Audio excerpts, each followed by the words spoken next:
for it because hello.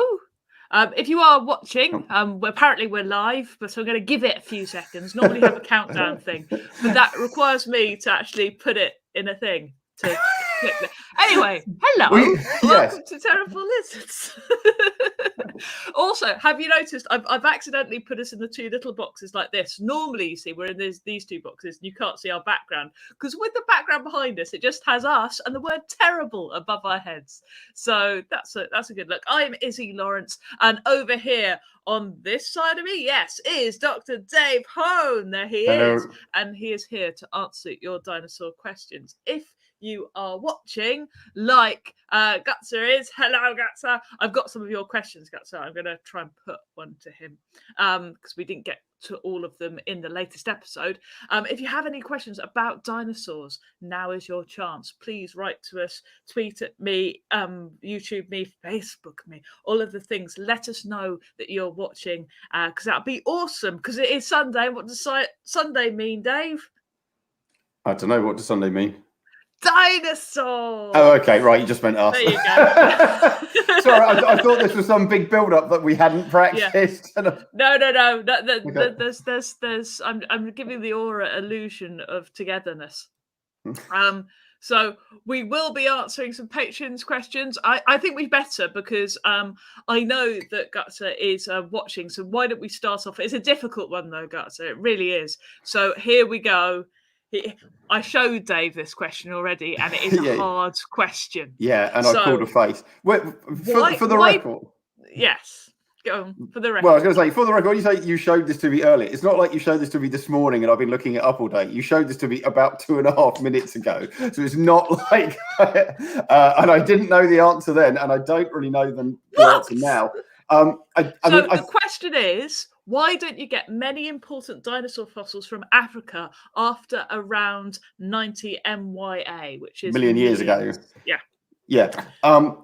I don't know. I suspect it's the same reason that if you pick any given place and pick any given time, you won't find rocks of that time at that place because, you can only ever have a handful of different rock types of a certain age at the surface in any one place at any one point. Earth's history is absolutely colossal. Ergo, large chunks of the Earth will simply not have rocks of any given period available. And I think I'm assuming, not geologist for background. It's simply just not there. There's loads and loads and loads of Permian stuff in Western Russia, for example, but we're not sitting around complaining, oh, well, where's all the Cretaceous stuff? Well, it isn't, but there's Permian stuff there. So that's what we have. So I think it's purely just the kind of the stochasticity of just things are everywhere. That's a good word. I can't even say it's random. Stochasticity. So there we go. Obviously, this is the sort of level of patron and person we have watching.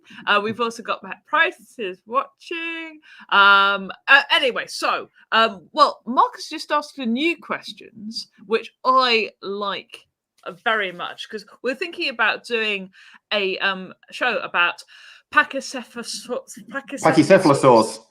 Pachycephalosaurs, yes. It's a hard word, ironically, to unpack, and you feel like headbutting a wall when you say it. But there we go. If you don't know this dinosaur, they're very cute. They've got a big sort of almost like an extra sort of skull on their. It's like a really thick skull. And they headbutted each other, didn't they? Yes. Well, that's what I mean. Since they were pretty much first discovered, that was a major hypothesis, is that they were doing sheep-like head-to-head butting. I don't think anyone ever thought that was a bad idea, and that was almost certainly roughly what they were doing, though we went through a phase where people are arguing that they weren't hitting head-to-head very much. They were hitting head-to-body, which is what rhinos mostly do. They batter each other in the sides rather than smashing heads together. But there was a paper, I was going to say a couple of years ago now, which with my memory means it's probably about 9. I keep doing that, going, oh, that was 2-3 years ago. Look it up, 2008. Okay, but there was a pretty good paper looking at pathologies, so injuries and healing on heads that showed that they were turning up on the domes and in places where you'd expect them to hit head to head. And also, as you say, even the small pachycephalosaurs, even I've got a skull in a box behind me, Of course and you do. I don't know which box it is, wanna- and I can literally see it. Okay, you get it, and I'll explain that actually Pachycephalosaurs, which have these big crowns like that, what they were actually doing, so they're all living in caves, and that's why they've got this. Not going to send me they kept background bumping flying. their heads. There we go. Their heads. So, although, look at that. Yeah. So here's one of the little ones. This is obviously. Hang on, I'll make you big, Dave. Just a sec. Okay. This is the dome on top. This is absolutely solid bone. There is no gaps. There's no hollows. There's nothing there. So half the upper skull is a pure thing of bone, and there would almost certainly be a keratinous covering on top of that as well. Wow. So, I hope as well they might have had a big spongy. No, it doesn't look like it. But when the importance of that, when you start seeing injuries and pathologies on that, is if they were butting into the flanks of each other, you can imagine what's going to break first is the ribs and not the heads. When you start seeing chips and lumps and healing on the head, that's almost certainly because they are coming head to head. It's about the only thing hard enough that they could be hitting that would damage it. And so I think that's one of the main arguments to make, that they are doing head-on-head impacts. We've got a follow-up question from Gutser. So could Pachycephalosaurs. Saurids actually been fuzzy or covered with, integuments, there we go. You can read the rest of this one. I thought Calindrodromius shows that basal ornithischians were fuzzy. So yeah, Calindrodromius was something that was, again, 8-9 years ago now, from eastern Russia. Small early dinosaur, a late surviving member of an early branching group from the ornithischians. And that has both filaments and scales on it. And so that's one of those key things that then makes things very awkward for working out what else might be true of the rest of the group when you've suddenly got scales and filaments. I should say that scales and filaments together and any kind of skin and external surface is integument. So pretty much everything has an integument, otherwise all your bits would fall out. The question is what kind have you got? It does open up the possibilities that filaments were present on other groups. We do have filaments on the psittacosaurs, so one of the relatively early marginocephalians, which is the pachycephalosaurs plus ceratopsians. I know there's name after name after name after name, but then this is kind of why it's important. Deep Space Nine. It I know, like Deep Space Nine. But I try not to overdo it and drown people who don't know all these things. But of course, this is why we talked about that in the last episode. But why these evolutionary relationships are really important, because if you know that pachycephalosaurs are the nearest relatives of the ceratopsians, the horned dinosaurs, then when you find something out about those horned dinosaurs, such as that the early ones did have these filament fuzzy coverings, it much more opens up the possibility that it's on their nearest relatives, which would then be the pachycephalosaurs. So the short answer is maybe. The only slightly longer answer is the Pachycephalosaur fossil record, apart from heads, is absolutely rubbish. And we've got like one good hand. There's 2 or 3 feet. I'm not aware of any complete tails. They're really, really few and far between.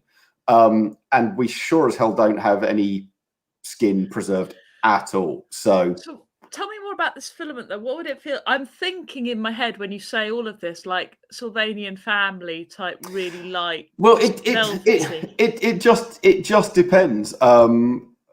There's all kinds of different filaments out there.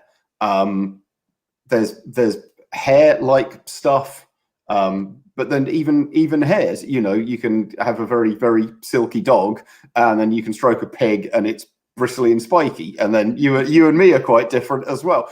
So length is just one aspect of it. Things can be very long but very stiff, but they can be short and very soft and flexible. It's hard to tell from what we can see. That's why I like our podcast, is that, you know, we can Hairstyle. give out the great advice of stroke a pig. Now, I can answer this one. I've stroken Because pigs. Andrew Eves is asking, why does your otherwise splendid podcast ignore the coolest of possible Carboniferous crinoids, which I believe he means plants, doesn't he? Crinoids on hot plants. Oh, I thought he meant plants. No. Then I can't answer. Well, they're called. They're sometimes called sea ferns, but that's okay. Not I know what, the ones. That's not what they is. For the fairly obvious reason that we're mostly looking at terrestrial Mesozoic reptiles. The other reason is I know nothing about the Carboniferous and less about crinoids, other than when they walk around, it looks really creepy and weird, but quite cool. You still get those about, don't you? In the ocean. Oh yeah. There's some amazing videos of them, of the deep ocean ones. Literally getting up and wandering around. Yeah. Fair enough. So let's go to another question. I'm just looking through that. I'll go. I'm not sure we've really answered. We've answered one question, and there's loads in the background and in the answer. Now this one I find a really interesting one. It was asked by Reed Taylor. She's actually I don't know if I don't know what gender Reed or identifies as, but anyway, how can we know the source of a coprolite fossil? Because this has always bothered me. You know, you've got your coprolite, and you say, "Oh yeah, this is definitely from this animal." How? Eggs. So we mostly don't know. So there are some things that are fairly diagnostic. So lots of smaller sharks, things like dogfish, produce them that are coiled. So when you see that, you know at least vaguely, you know, generally what kind of group it's from. In terms of the dinosaurian stuff or things like that, they're for a start, they're very, very rare indeed. And secondly, it's usually done on kind of inference. So there's famously this Tyrannosaurus rex coprolite. The reason for that one is it's big. It's like 70, 80 centimeters long. So it must have come from a pretty big animal. It's got loads of it's got loads of very fragmentary, nasty bone bits in it from a medium-sized herbivorous dinosaur, but I mean a juvenile, but we're not talking about like a hatchling like this, you know, decent sized thing that's been just like ground to bits. Well, there's only one thing that can really do that. There are there are velociraptor-sized carnivores floating around and stuff a bit bigger than that, but then probably not capable of biting and chewing up and breaking the bone down to that degree. And they're sure, unless they were very, very, very ill, they're not going to produce anything that big. So there's only one thing that could really have done it, and that's a T-Rex, and therefore we can refer it to T-Rex. But that's an exceptional situation, and usually they're much more vague, like probable shark, probable turtle, probable fish. Or there's a pterosaur one that I described a few years ago, and that's because it was preserved sitting out of the bum of a pterosaur. We think it died, the stomach bloated, which often happens, and that forced it out. But then it got preserved like that. So, but otherwise, if we'd found that, there'd be no way of saying it was pterosaurian in origin. It was a complete coincidence. What about, now this is a very serious question, because I'm curious about this. What dinosaur does Dave Hone dislike the most? So what's your least favourite? We want to know about how much you like Spinosaurus. Yeah, well, there's a couple that I think are boring, but if I mention them, I'm going to get hatred from my colleagues. So I will slightly turn it on its head, and I genuinely find actually Tyrannosaurus and Spinosaurus extremely annoying, because I do so much on them and because they're so iconic and everyone wants to talk about them and everyone works on them, and so much commentary on Facebook and Twitter and Reddit and absolutely everywhere else is on them, and frankly mostly completely wrong or even insane. It's hard not to be annoyed by the animals that I work on some of the most. So in that regard, I both like them and dislike them. I can't comment because I'm not Dave Hone, so I don't know. So I can't be unpopular with anybody. Right, yeah. Well, I think we both know that's not true. I think my favourite ones are always going to be stuff like Ankylosaurs, I think, because they're just smashy, shinny. I like, but cool. So I mean, and their enemies are Tyrannosaurids of some sort. So it'll be one of them. Smash them in the shins. They deserve it. So okay, this is very important. We haven't actually talked about Microraptor, but what's its cutest dinosaur, and why is it Microraptor? I do like me my Microraptors. I wrote a paper on Microraptor in 2010, I think, describing some of the feathers, which is very cool to work on. I do like them. They're an excellent little animal, and I've got another paper I'm working on Microraptor at the moment, which should have been done about 6 months ago, but my co-authors are not quite as speedy as I would wish. Well, it's only been 12 years since we started this project. So. Exactly. I mean, it's difficult to do these things. For people who don't know Microraptor is, not much bigger than a crow. A big Microraptor, actually, a big Microraptor is probably 2 or 3 feet long. I think that's Jamie Hedden's reconstructions. Yeah, they're on Wikipedia, which is where it's safe to show them. So. Yeah. Yeah, so feathers on all 4 limbs, and a big fan of feathers on the tail, and 2 little signaling plumes at the back. They're one of the ones that we've got a fair idea of the color, and they're kind of black and iridescent glossy. So that's from my paper, because it's got the arrows on it. So that's IVPPV 13352, which is the famous one. But you can see the big feathers on the legs there, in particular, in the middle bottom of the image. It's a cute little carnivorous dinosaur. It's an early dromaeosaur, so it's relatively closely related to things like Velociraptor and Deinonychus. We know quite a bit about them because there's lots of good specimens like this. I'm not sure it's the cutest though. I like my little Alvarezsaurids. Yeah, the little. Yeah, tiny little fingers, and they're even tinier, which makes them cuter. I mean, a small Alvarezsaur is half the size of that. It's clearly more cute. I'll have a look and see if I can find an Alvarezsaur. You tell people about Alvarezsaur if they haven't missed. So Alvarezsaurs are, again, very close to the origin of birds.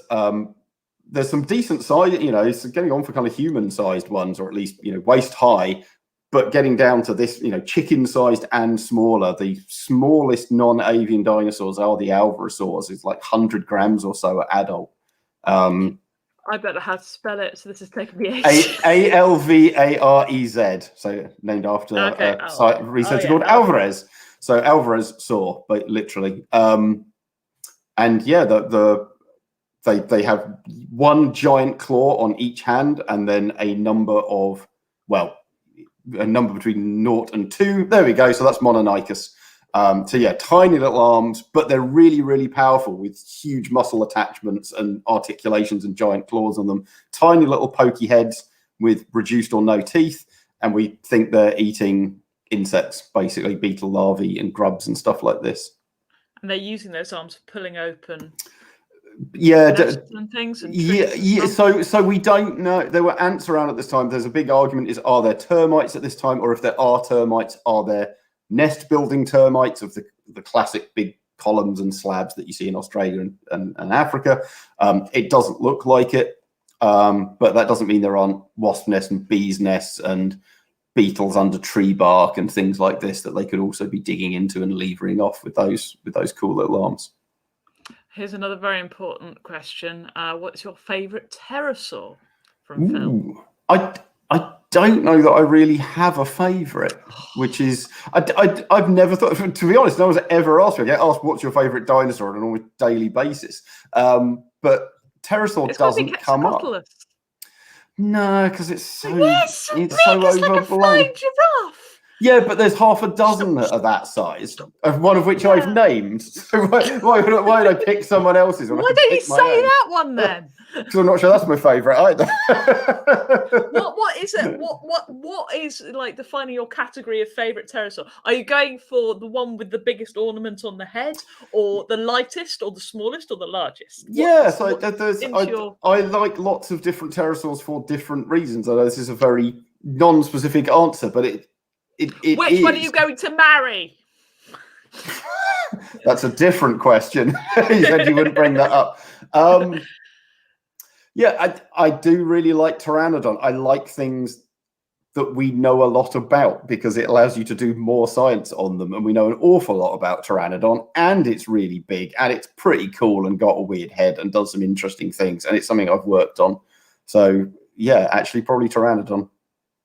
Now I can put on the spot. It's a good one from Danny King. Sorry, you're going to have to sit up a bit, Dave, to be seen over this question. It's so long. But were feathered dinosaurs more of a norm, or were they just a fraction of the population? Or that was dinosaurs like T-Rex possibly feathered, or only partially? It's a really cool thing to ponder about. Tis indeed, Danny. So, which dinosaurs were feathered, which weren't? Well, yeah, and we've kind of covered that in the feathers one, and the short answer is we don't know. Just as saying about the filaments, and are filaments in ornithischians feathers or not? And if they are feathers, how extensive were they? We don't know the answer to these questions. Was T-Rex feathered? Well, it certainly wasn't completely feathered, because we have these skin prints and impressions that show, I will say, not scales, but scale-like structures. But we don't know exactly what they are. We don't know exactly how extensive they are. We don't know if there are also feathers present there or not on some or other parts of it. What bit of the body of the T-Rex have we found skin? So there's a whole bunch of them. There's a couple of big patches from kind of the thighs and the top of the base of the tail, and like a side of the body print. I can't remember this. It isn't the equivalent of sort of discovering like a turkey fossil and thinking, oh, they weren't feathered at all, because we've got samples of their like legs. No, so we do have stuff that look a lot like scales from various different bits of the body of various different derived tyrannosaurs, including T-Rex, and they all show this fairly similar scaly pattern. But, and then this is where it obviously gets complicated, and the nuance, which I think gets missed in a lot of the discussion, which leads me to being annoyed by T-Rex a lot. So we don't know that those are true scales. Reptiles produce lots of different weird kinds of skin. They're not just all scaly, and the scales that they have are not all the same kind of scales. So just because you see impressions of little hexagonal and pentagonal things lining up together, they may be scales. That may just be skin that cracks to look like scales. They could be dermal or epidermal scales, so derived from different bits of the actual skin itself producing those scale-like structures. We don't know any of those, the answers to those questions. We know that the scales on the feet of birds, when you get your chicken and look at a chicken's foot and it's got those big pads and little things underneath it, those are not scales in the same way that reptile and crocodile scales. Those are feathers that have basically been squished flat and turned up. And look, right, but if you looked at them, you know, just first glance, you would look at a reptile's foot or a crocodile's foot and a bird's foot and say those are the exact same thing, and they're not. And so they like the look. Right, but and that's convergent evolution. You've got similar, you know, feet need to be hard wearing and provide grip and do things like that. It's no surprise that they've hit on the same solution. So yeah, what do these scale-like structures in tyrannosaurs actually represent? Are they crocodile-like scales? Are they lizard-like scales? Are they bird-like feathers that have turned back into scales? Are they just skin that looks like, so crocodiles on around their mouths, they look like the scales you get on any other part. They're not. They're a weird continuous sheet of skin that cracks to produce little pentagonal structures like scales, but they're not even scales. My eyes are doing that. If you've ever had the skin on the heel of your foot really dry out and break, yeah, that's what it tends to produce, because it breaks in these regular patterns. But they're not scales, and that's what we're looking at for these skin impressions of tyrannosaurs. And so to turn around and go they are scaly is potentially true, but it is covering over such a vast amount of possibilities, and none of which rule out feathers, either from other bits of the body or even there themselves. If you look at the superfine feathers you get even on big birds, you know, they're the diameter or less of human hair. And when you've got fossils not very well preserved with an impression in some mud, you wouldn't necessarily see them. They're too small to leave an impression, but they could still be there. So we just don't know. So this is. Do you know Yamato? Yeah. put this on? He's talking. So podotheca is the kind of correct term for what you get on birds. Podo being foot and theca being thick. So these thick scale-like structures. So there's a dinosaur called Concavenita, who I want to say is from Portugal or Spain, Iberian area, off the top of my head. This came out quite a few years ago. I've seen these feet mentioned before. I've never seen them. I don't think they're in the scientific literature. I had a look for them the other day for a related project. But my understanding is there are these big plate-like bands on the tops of the toes and thicker, big scales on the soles of the feet, much like modern birds, present in a group that are around about the same time that feathers might have been appearing. But again, we don't know if feathers are around at that point or not. We would expect things to converge on this solution, as in that's clearly a very good shape of thing to have on your feet, which is why almost all birds have it. And we see them in some dinosaurs and crocodiles as well. This is one of those frustrating things where we may have that fossil, but it doesn't actually necessarily inform us about anything. Its absence would have been quite interesting, but its presence really doesn't change stuff. I think this is a really interesting question. So the discovery of skin impressions, does that change the way you dig? Are you going in really carefully anyway and making sure, or does the possibility of finding impressions change everything now? Not very much, because skin impressions usually turn up in certain places in certain ways. The conditions have to be right. Yeah, so it should, but hasn't sadly changed how we're preparing a lot of stuff from these areas of super high preservation. So things like where Archaeopteryx is from, where things are coming out of China. So the reason I was working on Microraptor, to go back to the earlier conversation, was I brought a colleague of mine called Helmut Tischlinger out to China, who was doing loads of UV photography, and he was revealing all kinds of structures preserved in UV that don't show up in natural light. So we were missing them. We didn't know they existed. And then you realize that there's a different fluorescence in the rock because of the different staining of the underlying biological material that became fossilized, and suddenly you can see structures that you didn't know were there. And the reason I set this up was Helmut is German. He'd been working on all of the pterosaurs and Archaeopteryx and stuff like this, fish and lizards, all the other things in Germany, and found, there were traces of all these amazing soft tissues on all these century-year-old fossils, which had just been obliterated because no one knew they were there, and they just scraped it all off to get the bones out because they didn't know. But we know now, so we should be looking for that stuff. And so I got him out to China to start going through their collections and show to the researchers that, look, you've got to be more careful about how we prep this stuff.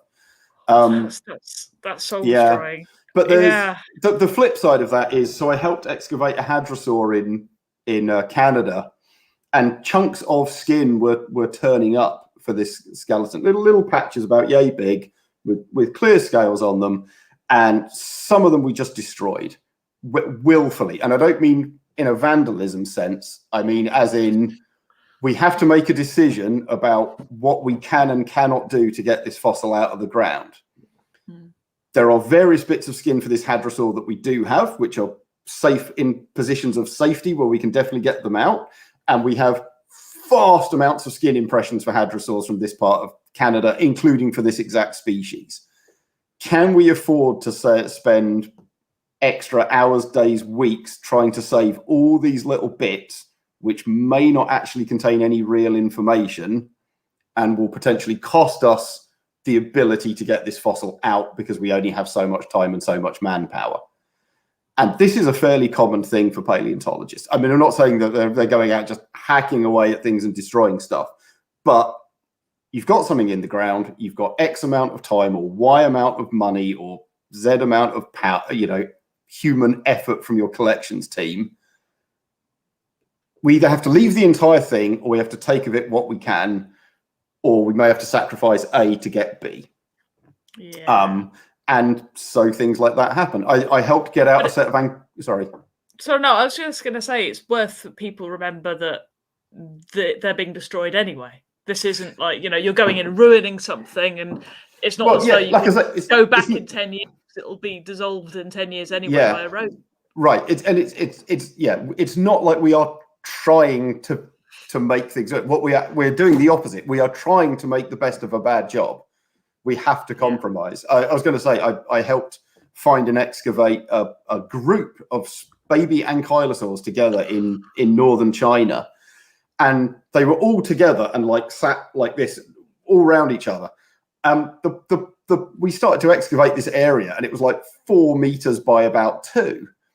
And it's like, we can't lift this. You can't physically make a block of stone that big that you can lift up and get out of the desert. Why not? Go to the gym, lift more weight. Well, right. And so it's like, right, well, we'll cut it in half. And so you start digging a little trench and you hit a bone. So you go, okay, well, I go around that and you hit another bone. You go around that and you hit another bone.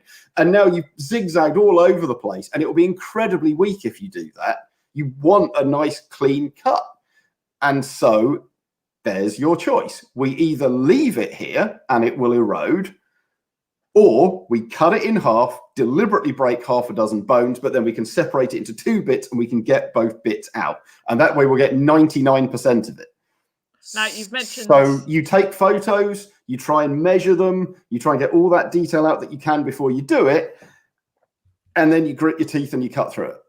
Yeah, and then you can glue it back with Pritt stick later. No, you made the mistake of mentioning Ankylosaurs, so I get to put up Joshua's question. Yeah. So, hey Dave, you probably saw a new paper on the potential digging adaptations in an Ankylosaur. I did. Digging was suggested, but how likely do you think that it's actual burrowing in these animals? Because I personally love the idea of an Ankylosaur just nestling under the ground with its back showing and then sticking its bum in the air and smashing things. That is what I want. I've seen the paper. I have not read the paper. I don't know how solid the arguments are for digging, but they definitely have the right kind of elbow shape for it. I'm surprised no one noticed that before. The paper I know doesn't advocate any kind of burrowing. They simply saying they're good at scraping some of the surface away. That could be useful for any number of things, but an obvious one is more or less defense. Yeah, if you're built like a bit of a tank, but your underside is vulnerable, the ability, not necessarily like when T-Rex comes over the horizon, but you're settling down to sleep. Well, I'll excavate just 30 centimeters of soil and lie down in that, and then I'm even harder to turn over or get on top of or damage, and you're harder to spot. You can easily see them doing something like that. Imagine what that would have done to the ecosystem, though, because they'd be creating little pools everywhere for other creatures to live in. In this case, it's a fairly deserty environment, so probably not. But so one that people don't realize, Sumatran rhino, so the big furry orange one, they dig big pits that they use as their own mud wallows. Some of these pits are like 1.5 meters deep, produced by a rhino, which in a rainforest makes a pretty big deal. It's a big hole that will fill up with water, and other animals use it. And rhinos dig these big holes that they lie in. So it's not weird that ankylosaurs might do the same. And you wouldn't call a rhino adapted for digging. This is something that I want to have seen happen. So what is the dumbest, most ridiculous idea you've seen reconstructed dinosaurs? For me, it's the fire-breathing Parasaurolophus. So it's not honking, Dave. It's fire-breathing. I know. That's specifically a group of creationists have advocated that, to try and make Parasaurolophus a dragon and therefore fit into some kind of vague biblical narrative. So it wasn't it's certainly not a serious scientific suggestion, but it clearly ranks as one of the most ridiculous. There's a few out there.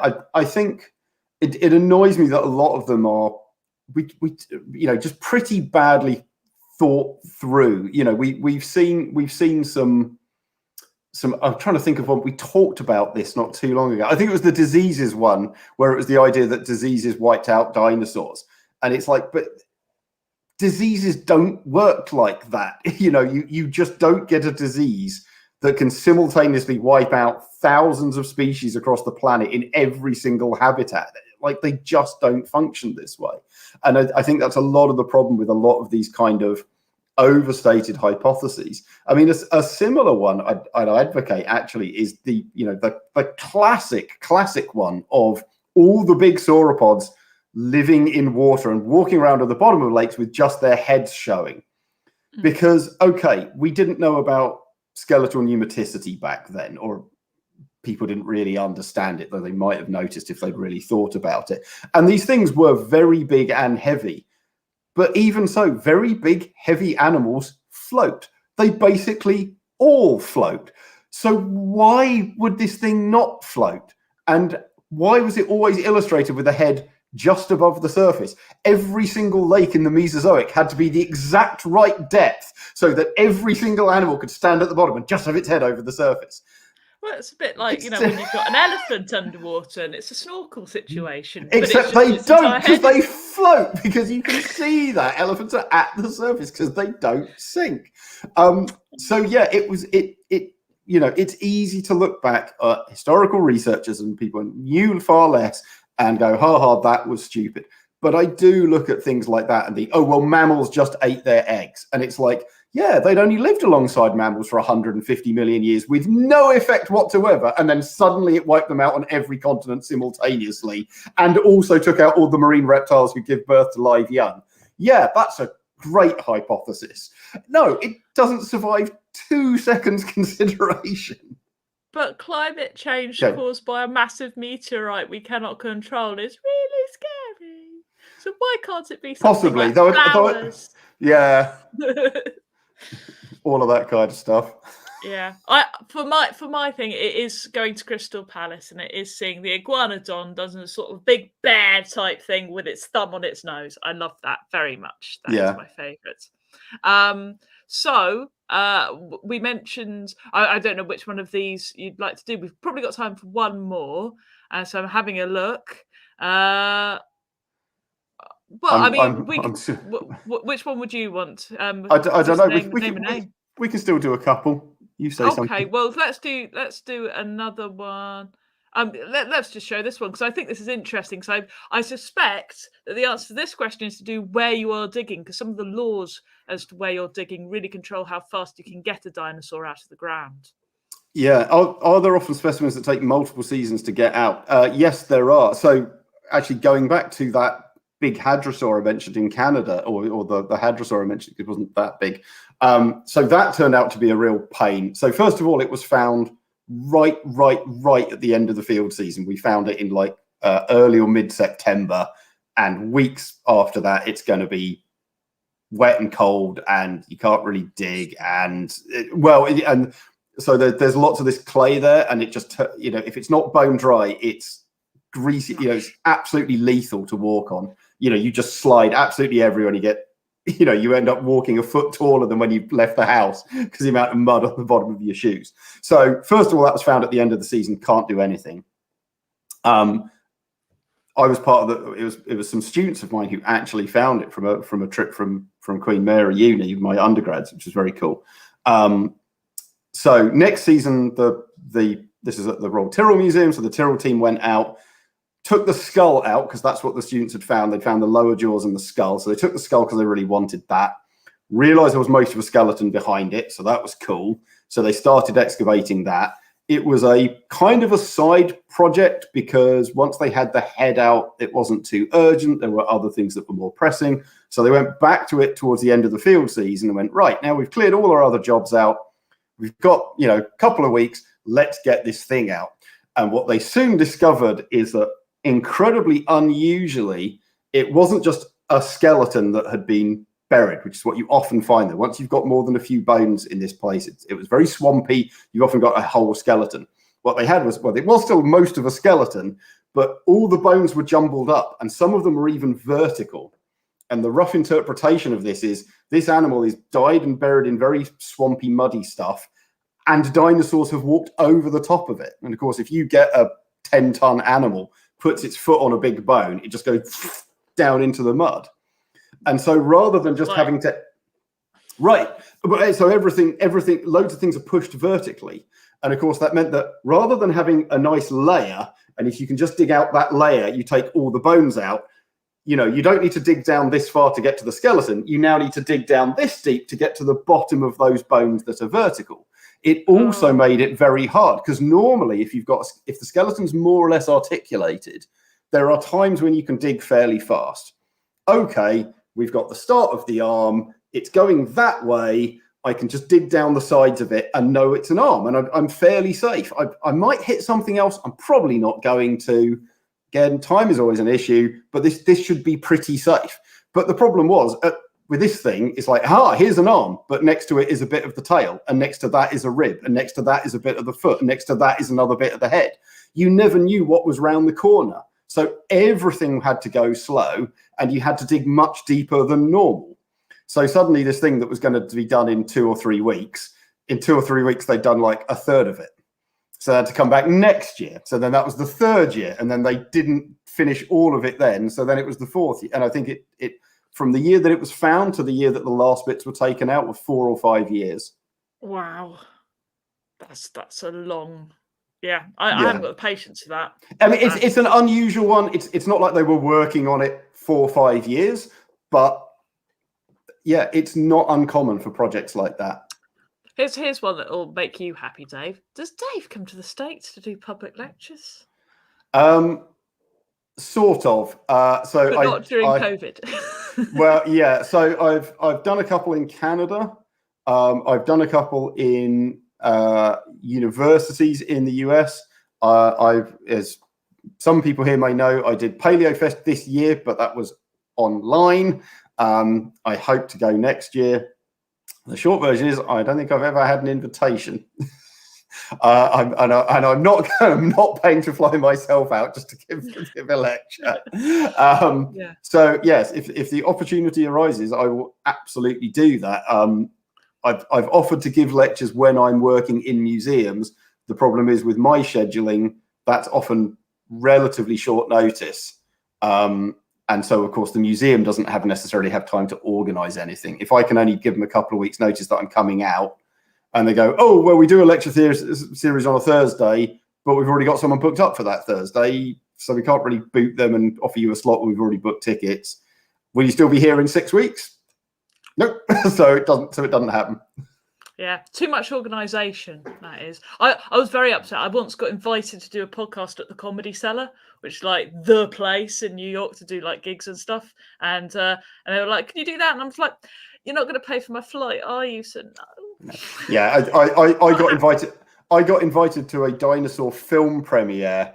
And not to razz too much on any of our American cousins who are listening, but they tend to have a US centric view of the world.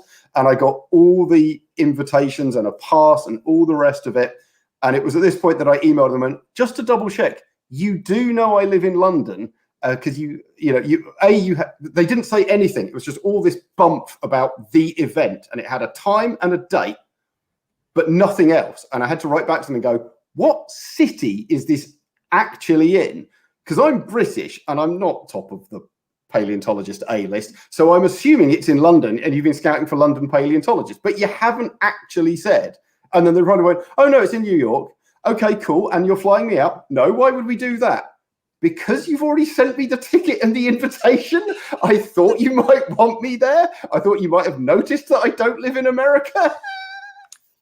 No, they'd given me 3 days notice to get to New York for an event without telling me it was in New York and that they wouldn't pay my travel. I did not go. And on that dinosaur bombshell, we didn't end on a big fact, but we're not good. On a moan about people not understanding geography. If you are in America, though, you can see me on Netflix at the moment. So there, you could do that. I'm just a little plug. I'm on a Netflix show called The Lost Pirate Kingdom. If you go on that, you'll see me acting all clever and not talking about dinosaurs. You're talking about some other things, though. I do indeed. That's episode 6. Don't ruin anything. But everybody who's watched episode 6 knows what we're talking about, and it's brilliant. Anyway, so yes, thank you very much for watching. It's been really cool. I'm sorry we didn't get around to all of your questions. No, there were far too many, and then we got distracted by other questions that led on to other questions. Exactly, and then like I'm there's been some really good ones. So it's like there's just loads here. So I'm really sorry. People like Levon, they're just great questions, and I just feel time and wittering and things. But yeah, we current series of Terrible Lizards is just finished. We put out our questions episode, which we're doing the follow-up questions episode now. Live. But if you want to catch up, please go to terriblelizards.co.uk or find us on your podcast apps. We've had some brilliant guests this season. And yeah, we should be back in early June. That is the plan. And we're going to drop some bonus episodes in between. If you go on Patreon, you will get extra content. And early content. And So, early yes. content. So Yeah, because I'm currently editing a whole episode about marine reptiles, which is really cool. So yeah, do that, and we will release a little thing onto the normal feed as well for our normal listeners, not our juicy patrons, to catch up. So other than that, I am Izzy Lawrence. He is Dr. David Honan, and we will say goodbye. Rah!